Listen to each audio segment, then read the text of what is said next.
ذریعہ بنائے۔ میرے ایمانی بھائیوں، اللہ تبارک و تعالی نے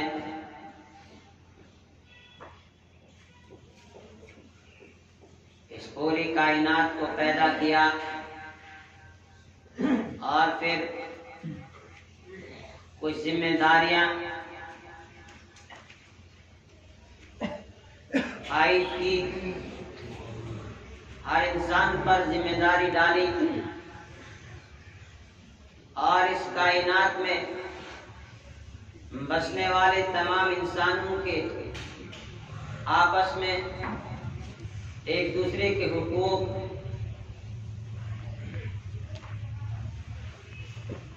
سب سے پہلا حق بندوں کے اوپر اللہ کا،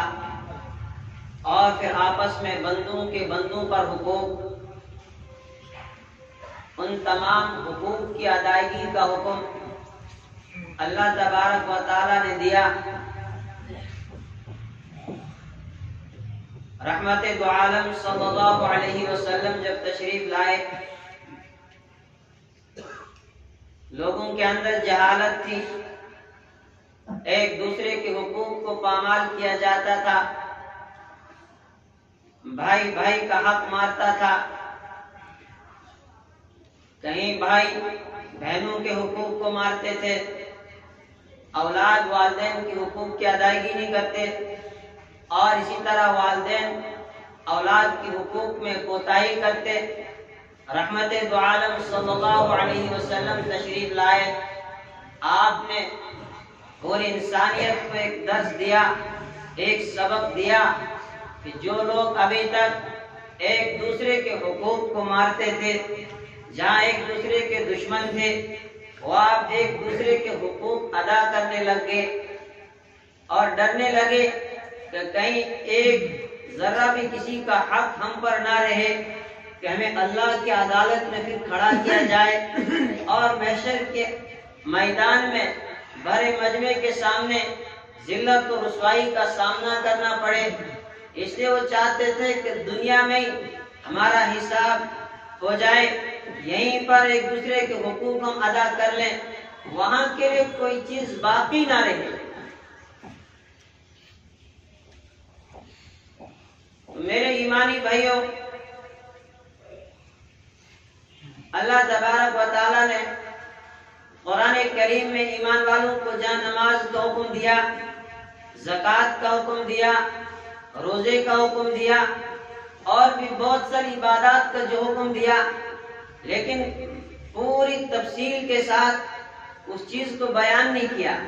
نماز کا حکم دیا، اقیموا الصلاۃ، زکوٰۃ کا حکم دیا، وآتوا الزکاۃ، زکوٰۃ ادا کرو، نماز قائم کرو، روزے رکھنے کا حکم دیا، اور پھر رحمت دو عالم صلی اللہ علیہ وسلم نے ان تمام چیزوں کی تفصیل ہمارے سامنے بیان کی۔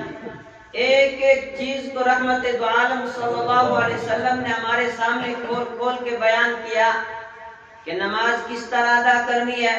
زکوٰۃ کیسے ادا کی جائے گی، اور پھر روزے کیسے رکھنے ہیں، حج کیسے کرنا ہے، قربانی کیسے کرنی ہے۔ ایک ایک چیز کو جو کھول کر بیان کیا رحمت دو عالم صلی اللہ علیہ وسلم نے۔ لیکن ایک ایسا حق جس کے اندر لوگ کوتاہی کرتے تھے، زمانہ جاہلیت کے اندر بھی لوگ اس میں بہت سی کوتاہیاں کرتے تھے، جب اس چیز کا حکم اللہ تبارک و تعالی نے قرآن پاک میں بیان کیا، اور پھر صرف مجمل طریقے سے نہیں بلکہ تفصیل کے ساتھ اس کو بیان کیا، وہ تھا وراثت کا مسئلہ کہ لوگ زمانہ جاہلیت کے اندر بھی جب کوئی مر جاتا تھا، وہ جو جائیداد پیچھے چھوڑ جاتا تھا، جس کو موقع ملتا تھا وہی اس کو ہڑپ کر جاتا تھا، بھائی اس کے اوپر قبضہ کر لیتے تھے، باپ کا انتقال ہو گیا، بہنوں کو محروم کر دیتے تھے، بہنوں کا حق ادا نہیں کیا جاتا تھا۔ یہ بات زمانے جاہلیت کے اندر بھی تھی، لیکن جب اللہ نے اس چیز کو بیان کیا تو پوری تفصیل کے ساتھ ہر حق والے کا حق متعین کر دیا کہ جتنے بھی ورثہ ہیں ان میں سے کس کو کتنا ملے گا۔ ایک ایک چیز کو رحمت رحمت دعا جو ہے اللہ تبارک و تعالیٰ نے خود اس کو بیان کیا، پھر رحمت دو عالم صلی اللہ علیہ وسلم نے پوری امت کو سمجھایا۔ حضرت جابر رضی اللہ تعالی عنہ کی ایک حدیث ہے، وہ فرماتے ہیں ایک دن میں رحمت دو عالم صلی اللہ علیہ وسلم کے ساتھ مدینہ المنورہ میں باہر تشریف لے گیا۔ ہم چل رہے تھے، ایک مقام پر ایک عورت اپنی 2 چھوٹی بچیوں کے ساتھ دوڑتی ہوئی رحمت دو عالم صلی اللہ علیہ وسلم کی خدمت میں حاضر ہوئی، عرض کرنے لگی، اے اللہ کے رسول صلی اللہ علیہ وسلم، میں قیس بن ثابت کی بیوی ہوں، میرا شوہر غزوہ احد میں آپ کے ساتھ جنگ میں شریک تھا اور وہیں پر وہ شہید ہو گئے، اور جو کچھ انہوں نے جائیداد پیچھے چھوڑی تھی ان کے بھائی نے اس کے اوپر قبضہ کر لیا اور ہمیں ایک دانہ بھی نہیں دیا۔ یہ 2 یتیم بچیاں ہیں، ان کے پاس کچھ بھی نہیں ہے، اور کل کو اگر ان کے پاس کچھ نہ ہو ان کی شادی کیسے ہوگی؟ کوئی ان کے لیے شادی کرنے کے لیے تیار نہیں ہوگا۔ اس نے سارے مال پر قبضہ کر لیا۔ رحمت دو عالم صلی اللہ علیہ وسلم نے ان کی وہ بات سنی، اور اس کے بعد جو ہے رحمت دو عالم صلی اللہ علیہ وسلم نے فرمایا کہ اللہ خود فیصلہ کرے گا تمہارے اس مقدمے کا، اور پھر سورہ نساء کی آیات نازل ہوئی، یوصیکم اللہ فی اولادکم للذکر مثل حظ الانثیین فَإِن كُنَّ نِسَاءً فَوْقَ اثْنَتَيْنِ فَلَهُنَّ ثُلُثَا مَا تَرَكَ وَإِن كَانَتْ وَاحِدَةً فَلَهَا النِّصْفُ۔ سورہ نساء کی یہ آیات نازل ہوئی جس میں تقسیم وراثت کا پورا طریقہ بتایا، کھول کھول کر ایک ایک جز کو اللہ تبارک و تعالیٰ نے کھول کھول کر بیان کیا۔ جب یہ آیات نازل ہوئی، رحمت دو عالم صلی اللہ علیہ وسلم نے ایک صحابی کو حکم دیا کہ جاؤ اس عورت کے دیور کو بلا کر لاؤ، اور اسے بلا کر لایا گیا، اور اس کے سامنے یہ ساری آیات اور یہ پوری تفصیل رکھی کہ اللہ تبارک و تعالیٰ نے تمام وارثوں کے حق کو متعین کر دیا، مقرر کر دیا، اور اس کے بعد پھر کہا کہ جتنی بھی ان کی جائیداد ہے اس کو اسی قانون کے مطابق تقسیم کرو، کیونکہ یتیم بچیوں کے حق کو دبایا جا رہا تھا، ان کے حق کو مارا جا رہا تھا۔ اللہ تبارک و تعالیٰ نے اس پوری انسانیت پر رحم کیا کہ قیامت تک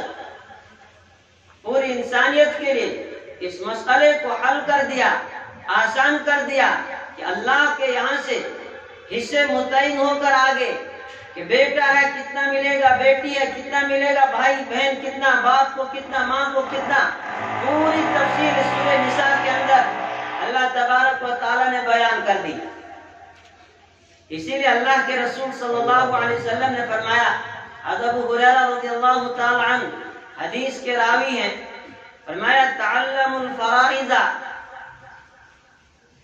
میراث کا علم حاصل کرو، وعلموها، خود بھی سیکھو اور دوسروں کو بھی اس کو سکھاؤ،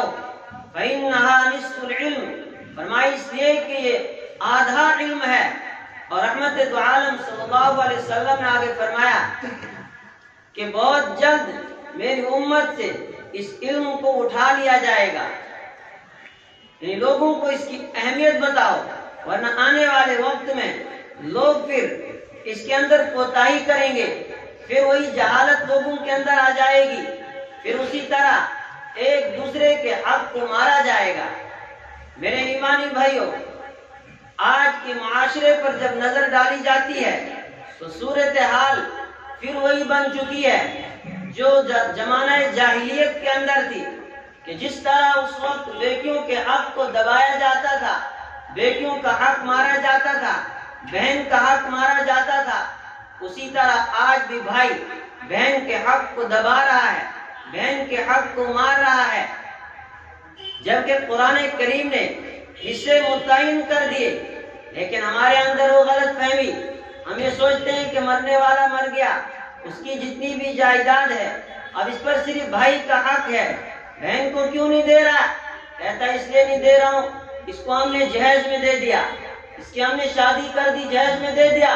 بس ہو گیا۔ نہیں، اصل وراثت تو تقسیم ہوتی ہے میت کے مرنے کے بعد۔ یہ دیکھا جائے گا کہ جب آدمی مر گیا، گھر کا کوئی بھی فرد جب مرتا ہے، اب یہ دیکھا جاتا ہے کہ اس کی جو ہے ملکیت میں کتنی جائیداد ہے، منقولہ غیر منقولہ، جتنی بھی پراپرٹی جو نقد اس کے پاس پیسہ ہے، وہ سارا کا سارا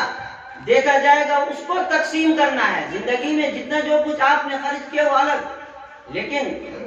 جو مرنے کے بعد اس کی ملکیت میں تھا اس کو تقسیم کرنا ہے، اور اس کی تقسیم خود پروردگار نے قرآن کریم کے اندر بیان کر دی۔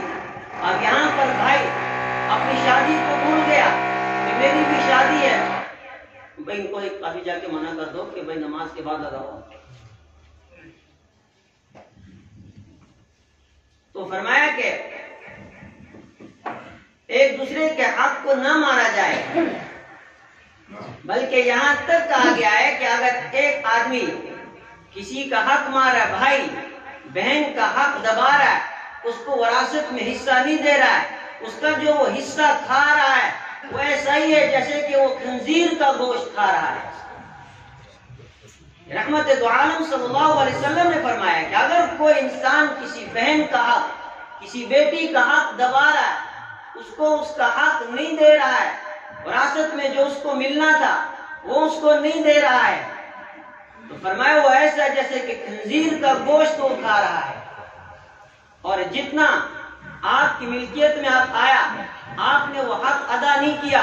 جب تک آپ کھاتے رہیں گے آگے جو نسلیں چلتی رہیں گی، اس کا مطلب کہ وہ حرام کا ارتکاب کر رہے ہیں، ان کی غذا حرام کی ان کی پیٹ میں جا رہی ہے۔ کیوں؟ اس لیے کہ اس کے ساتھ کسی اور کا حق متعلق تھا، وہ حق کسی اور کا تھا، اس حق کو آپ نے جبرن اپنے قبضے میں لے لیا ہے کہ جو حق آپ ادا نہیں کر رہے ہیں، جبکہ قرآن کریم نے اتنی اہمیت کے ساتھ بیان کیا، یوصیکم اللہ فی اولادکم، اللہ تعالیٰ تم کو وصیت کرتا ہے تمہاری اولاد کے بارے میں، للذکر مثل حظ الانثیین، یہاں یہ نہیں کہا کہ بیٹیوں کو کتنا ملے گا، نہیں، میں بیٹیوں کا حصہ پہلے سے طے ہے، للذکر مثل حظ الانثیین، جتنا دو بیٹیوں کو ملے گا اتنا ایک بیٹے کو ملے گا، ہے نا؟ تو یہ چاہیے تھا کہ بیٹیوں کو اتنا ملے گا، نہیں، یہ کہا کہ جتنا دو بیٹیوں کو ملنا اتنا بیٹے کو ملے گا۔ وہ ہے کہ اللہ کے یہاں سے یہ پہلے سے طے ہے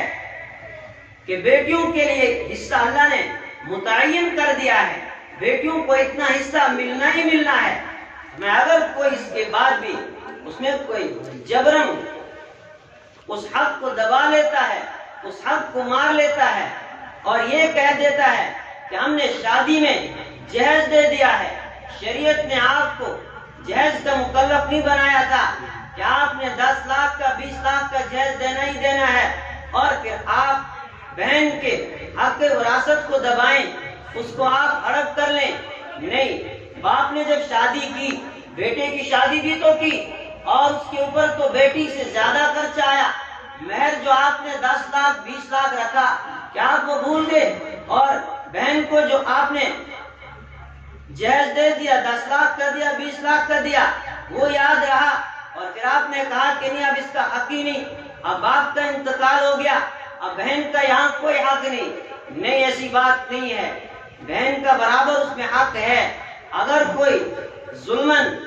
جبرن اس مال پر قبضہ کر لیتا ہے، اس کے لیے قرآن کریم نے اعلان کیا،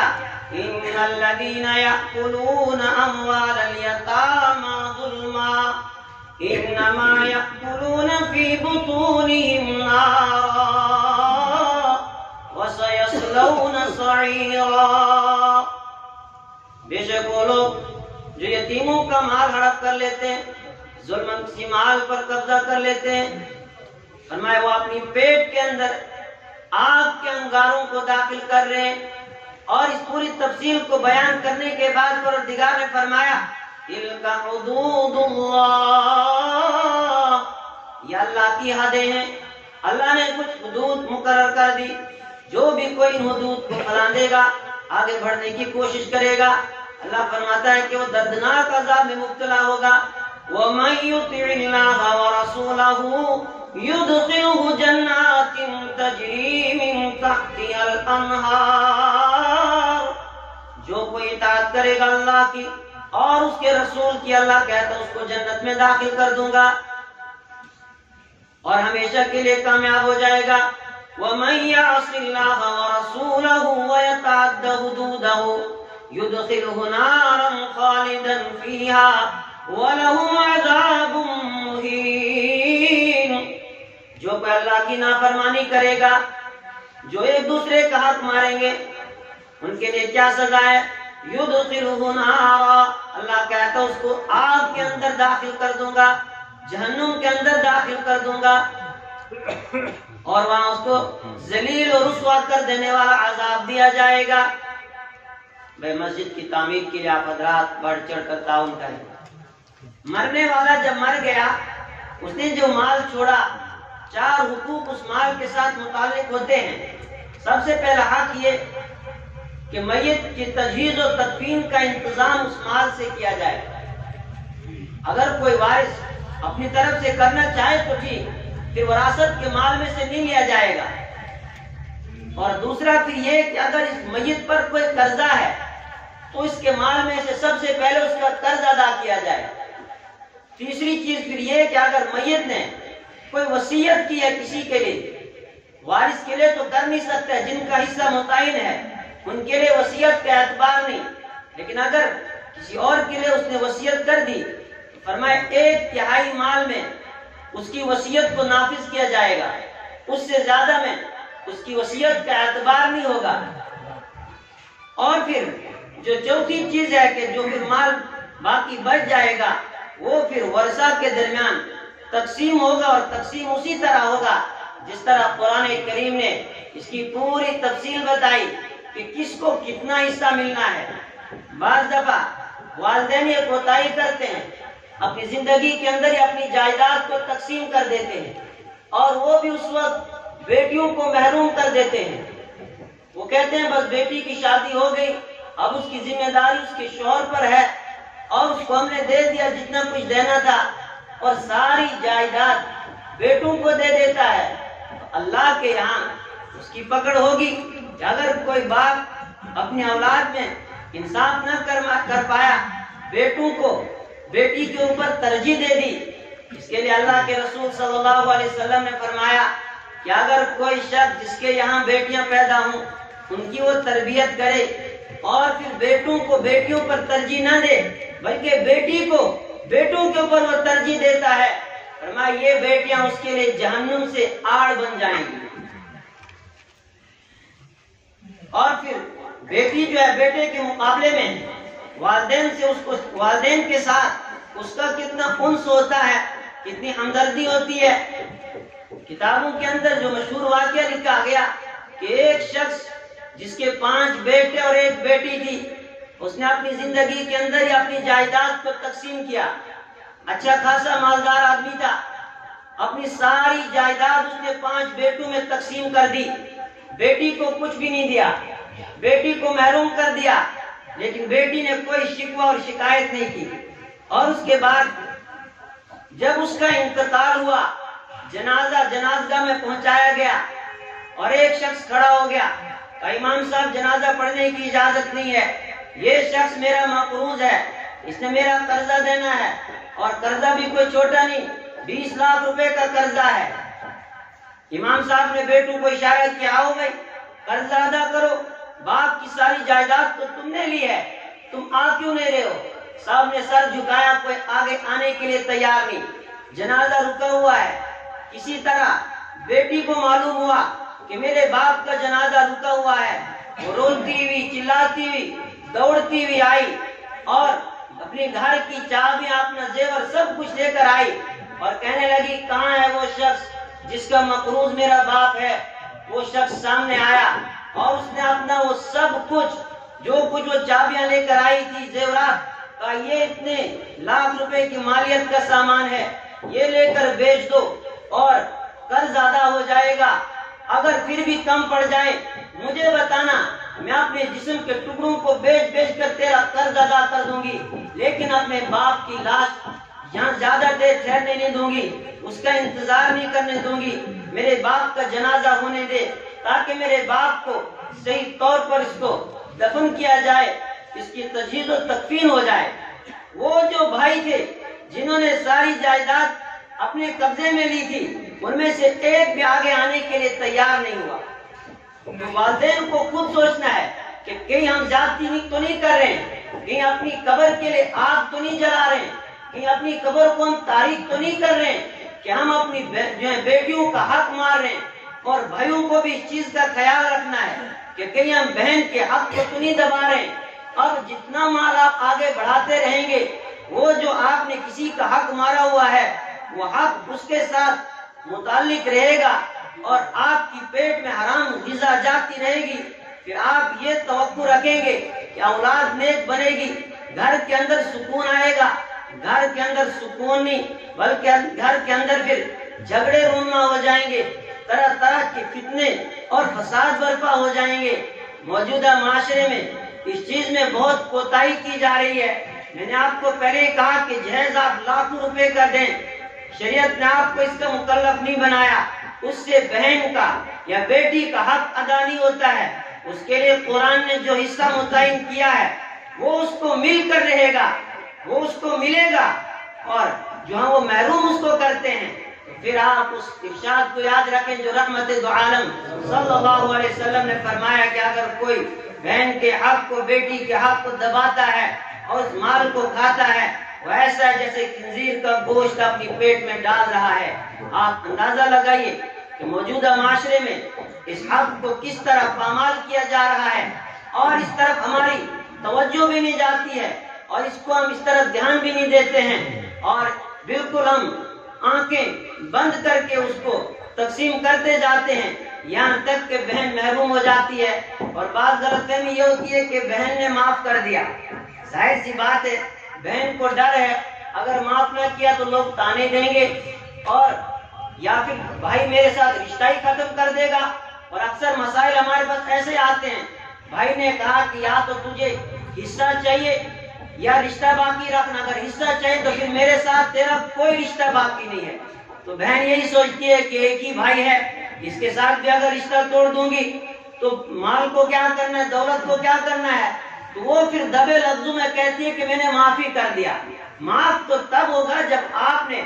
بہن کا حصہ الگ کر دیا، بیٹی کا حصہ الگ کر دیا، اس کو اس کا مالک بنا دیا، اس کے بعد وہ آپ کو یہ کہے کہ بھائی مجھے ضرورت نہیں ہے، جا میری طرف سے تجھے یہ میں نے تجھے معاف کر دیا، وہ معاف ہو گیا۔ آپ کسی کی جو ہے سر پر بندوق رکھ کے اس کو کہیں کہ یہ چیز مجھے دے دے، اس نے دے دیا آپ کو، پھر آپ یہ کہیں کہ تو اس نے مجھے خود دی نہیں۔ اگر آپ اس طرح بہن کو دباؤ میں لا کر کہیں کہ معاف کر دے، ایک تو معاشرے میں دباؤ کی وجہ سے، تانوں کے ڈر سے معاف کر دیتی ہے۔ بہنوں سے بھی یہ گزارش ہے کہ آپ اپنے بھائیوں کو جہنم کی طرف نہ دھکیلیں، بلکہ آپ کو اللہ نے حق دیا ہے، آپ اس حق کا مطالبہ کر سکتی ہیں، آپ کو شریعت نے حق دیا ہے، آپ بھائی کو کہہ سکتی ہیں کہ نہیں میرے رب نے مجھے یہ حق دیا ہے، آپ میرے حق کو دبا نہیں سکتے ہیں، آپ اپنے بھائیوں سے وہ حق لے سکتی ہیں۔ اگر آپ نے اس وقت شرمندگی کی وجہ سے، لوگوں کے تانوں کے ڈر سے بھائی سے وہ حق نہیں لیا، اور بھائی بھی آپ کے حق کو دبا گیا، اور اندر سے آپ معاف بھی نہیں کرنا چاہتی تھی، وہ کہ آپ اپنے بھائی کی قبر میں اس کے لیے آگ تیار کر رہے ہیں، بھائی بھی اس طرف توجہ نہیں دے رہا ہے، تو اس لیے اپنے آپ کو بچائیے اس فتنے سے، کہیں ایسا نہ ہو کہ کل قیامت کے دن جہاں پھر انسان ایک ایک چیز ایک ایک نیکی کے لیے تڑپے گا، نمازیں آپ نے بہت پڑھی ہوں گی، روزے بہت رکھے ہوں گے، زکوٰۃ بھی بہت دی ہوگی، مگر جو حق کسی کا انسان مارتا ہے پھر نہ وہاں نمازیں کام آتی، نہ روزہ کام آتا، نہ زکوٰۃ کام آتی، کچھ بھی نہیں کام آتا ہے، اور وہاں پھر پہلے حق کو اس کا حق دینے کے لیے بھی کچھ چاہیے، جب وہ ہوگا ہی نہیں تو دے گا کیا؟ اللہ تبارک و تعالی ہمیں سمجھ عطا فرمائے۔